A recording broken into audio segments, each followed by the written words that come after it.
Selamat malam umatnya. Selamat datang lagi di Midnight Live. Apa kabar penonton? Hari ini cerah sekali. Seperti wajah penonton malam ini yang baru gajian. Sekarang semringah, besok terengah-engah. Gajian numpang lewat, bayar tagihan doang. Yang penting selalu bersyukur. Ingat, kegagalan hari ini belum tentu kesuksesan esok hari. Langsung saja kita mulai. Inilah Midnight Live.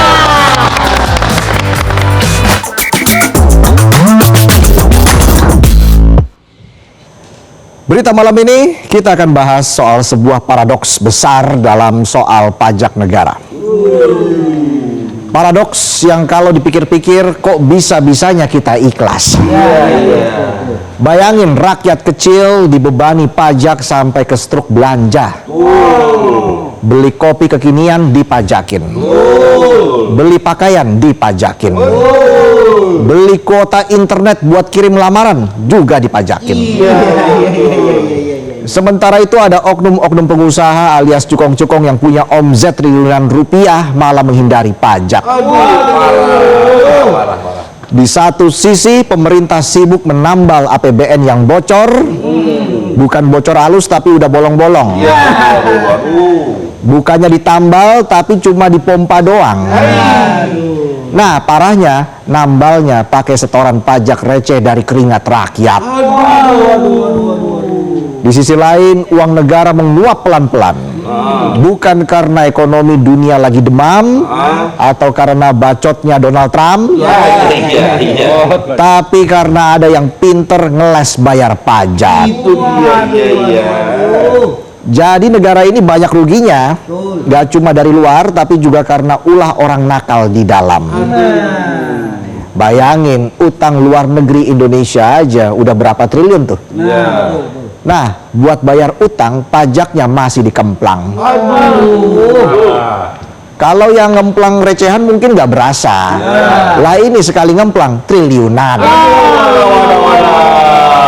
Ya wajar APBN defisit terus. Dan kali ini kebocoran itu datang dari industri yang selama ini sering curhat ke pemerintah. Yaitu industri tekstil. Industri yang sering teriak-teriak. Kami sedang sekarat, kami butuh insentif, kami terancam tutup.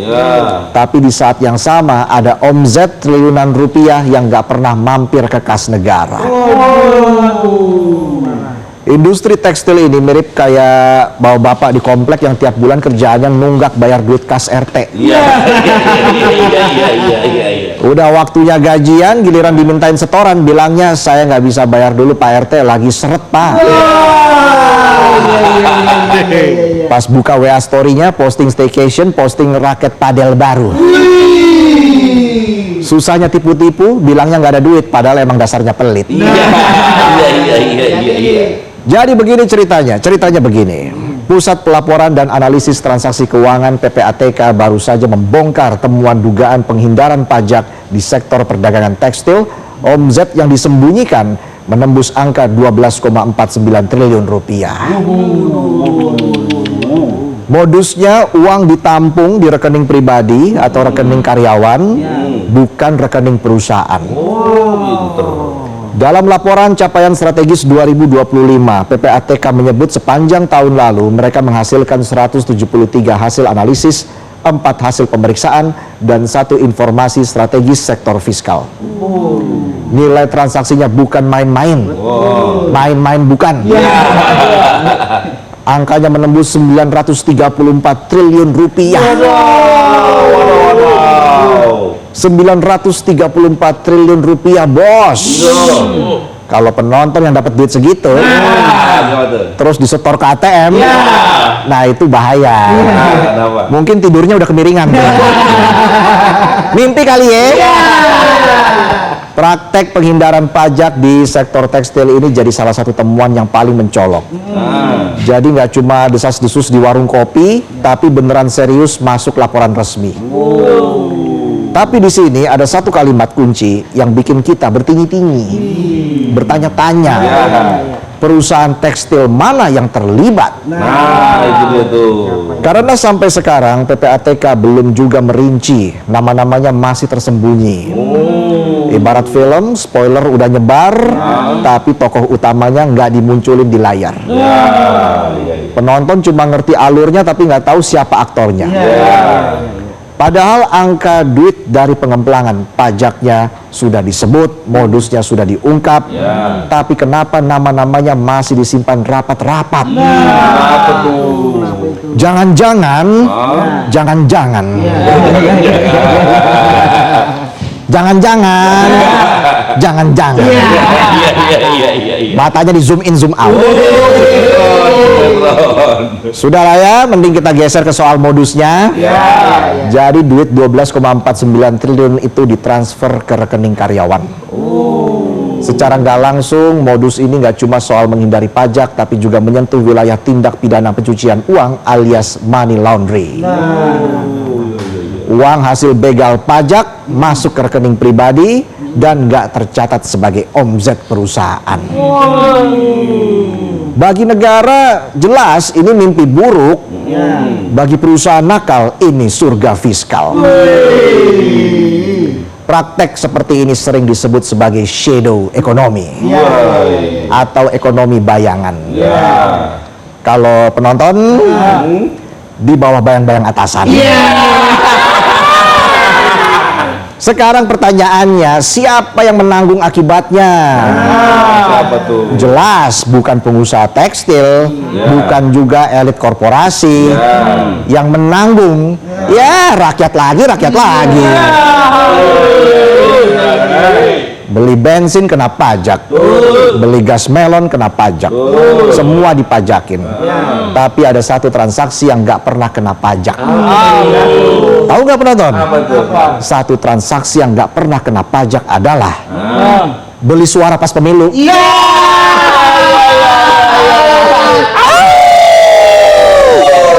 Bayangin dampak dari pengemplangan pajak. Kita contohin dari kasus industri tekstil aja deh.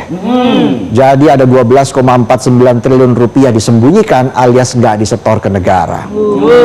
Ini jelas bikin negara kehilangan dana buat bangun sekolah, bangun rumah sakit, kasih subsidi pangan, lalu juga infrastruktur, dan lain-lain. Simpelnya semua pembangunan bisa telat gara-gara kelakuan pengemplang pajak. Pengembangan SDM telat, pengembangan SDA telat, bahkan pengangkatan guru honorer jadi ASN aja telat. Beda itu ya. Itu mah bukan gara-gara duit pajak diembat, tapi gara-gara ada ASN jalur cepat, jalur SPPG. Gak perlu repot-repot sekolah terus jadi guru, cukup buka dapur udah jadi ASN. Dulu pas kampanye bilangnya fokus meningkatkan kesejahteraan guru honorer. Lah sekarang fokus buat yang masak makanan. Namanya juga janji kampanye, udah biasa kalau mencela-mencela.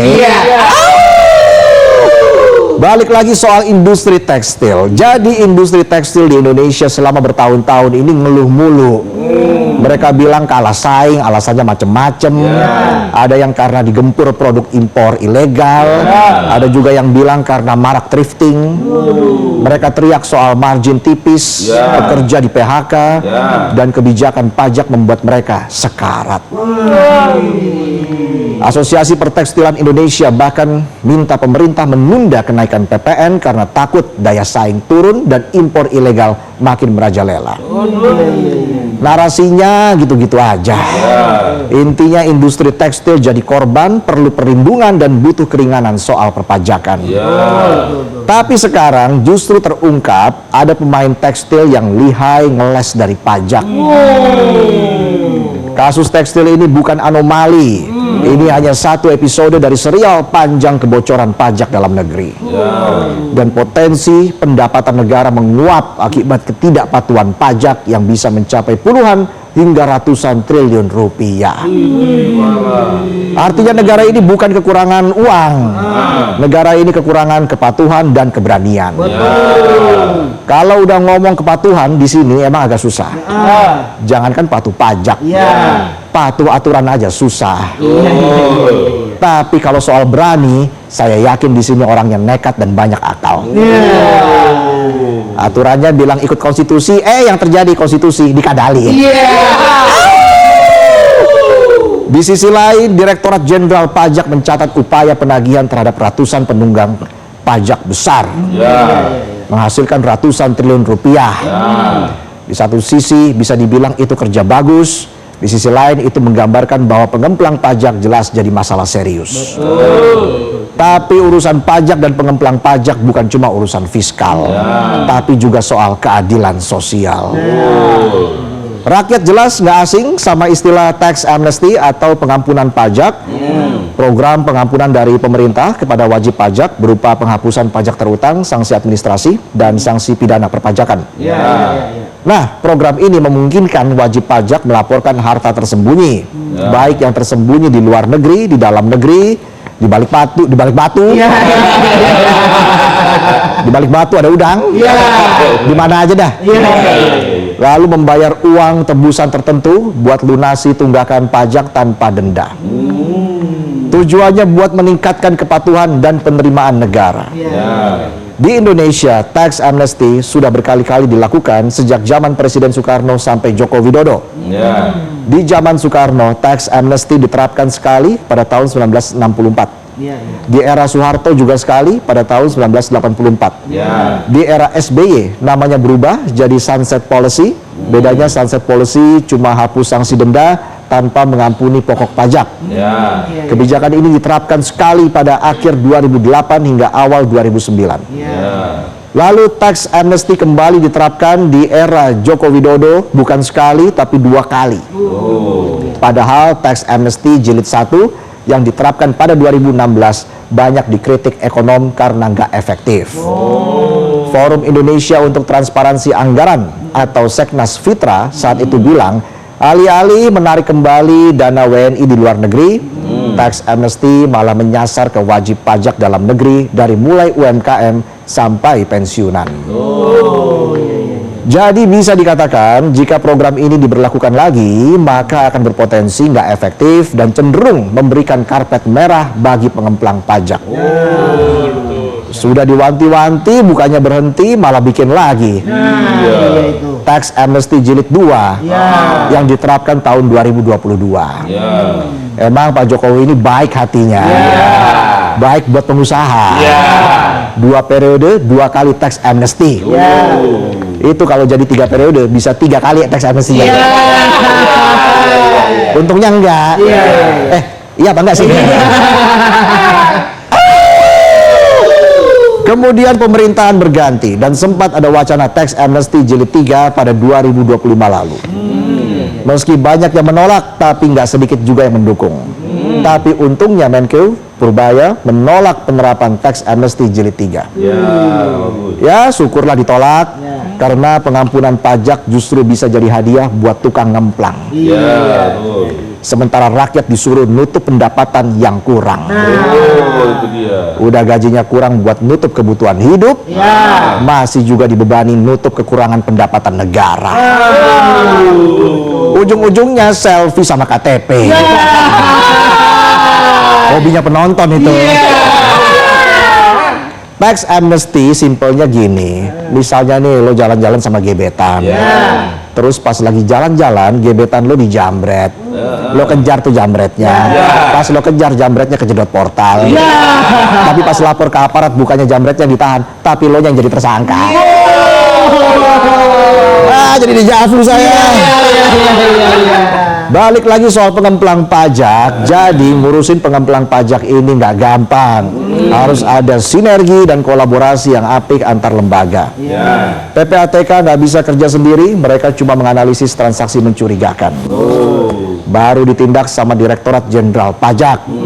Dan kalau ada unsur pidana, itu tugas aparat penegak hukum. Oh iya. Dan masalahnya nggak cuma itu, pengemplang pajak besar seringnya juga punya kuasa, punya pengacara mahal, punya akses politik, bahkan punya backing aparat. Karena itu Kementerian Keuangan pernah bilang bakal menggandeng aparat penegak hukum TNI Polri untuk menindak backingan pengemplang pajak. Ya semoga aja ya, pengemplang pajak beneran bisa diberantas. Namanya juga rakyat. Meski nggak realistis, kita coba optimis. Ibarat pepatah Zimbabwe, hidup ini penuh tantangan. Kalau penuh tentengan, ani-aninya pengemplang pajak ya.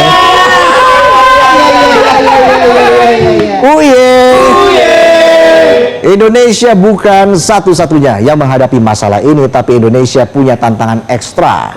Tingkat kepatuhan pajak yang masih rendah, basis pajak sempit, dan ekonomi informal besar. Kasus pengemplangan pajak adalah bentuk perampokan fiskal dan butuh langkah-langkah handal agar setoran pajak tidak kembali dibegal.